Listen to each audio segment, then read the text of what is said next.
Hey guys, so today I wanted to talk to you a little bit about chains. Of course, I'm looking at my Esker Japhy, which has a new chain on it. A lot of us don't put a lot of thought into chains. It's just kind of a last minute item you throw on a custom build. But with this build, I thought about I thought a little deeper when I went into the custom build, and I got this new chain. It's a KMC K1SL single speed chain. And I want to talk to you about, because we don't think about chains. Maybe we check our chains for, you got that really nice roll off tool to check for chain stretch, but you don't really, get too into your chains. So with a single speed, it's even a little more critical because you don't want your chain to break, and then you don't ever want your chain to come off, especially when you're torquing on a steep technical section or something like that, where you could ram your knee into your stem or something like that, or worse yet, fall off the mountain or something. So I put this new chain on. I've only had a few rides on it. As you know, I just got this bike, but wow, this is really a unique chain. It's called a narrow chain. It's not that narrow. It's actually pretty beefy. But look how these at the bottom of the chain, it's chamfered there, and then at the top it's kind of flat.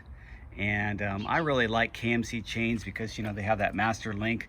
You could just undo that master, pull the chain off, and dip it into your solvent cleaning tank, or just or put it in a shaker bottle and clean it like that. However you want to clean it, get it super clean, and then put some new lube.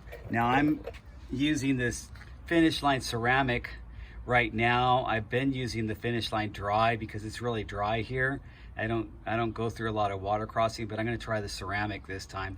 But anyway, pay attention to your chain. You shouldn't let your chain wear out, especially for you guys on gear bikes that it'll wear out that expensive cassette.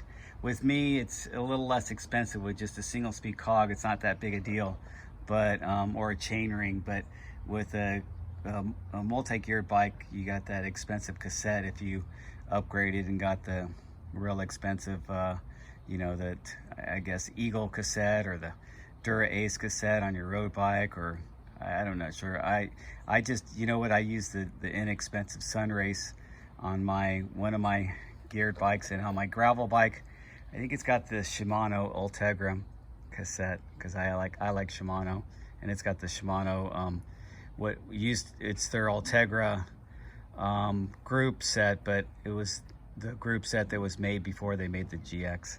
Anyway, so that's how she sits. And just remember, pay attention to your chain, keep it clean. And another thing I like about my single speed setups anyways, I don't use an oval ring, so I can keep my chain nice and tight. I don't like a loose chain, especially on a single speed. And you got to understand, if you got a loose chain, you're going to have that play like this, so it's going to wear out on your teeth a little bit more. So I mean, that's just me personally. I like a tight chain. Some guys have it at the very extreme, especially those guys using oval rings, and I just don't get that. I don't like oval rings on my single speeds. I do have one oval ring on my 1x11 system I have on one of my mountain bikes, and it's okay, but it wasn't a huge improvement. It just made it a little bit easier for sitting and spinning on those sections. Anyway, that's another topic. We'll talk about that later.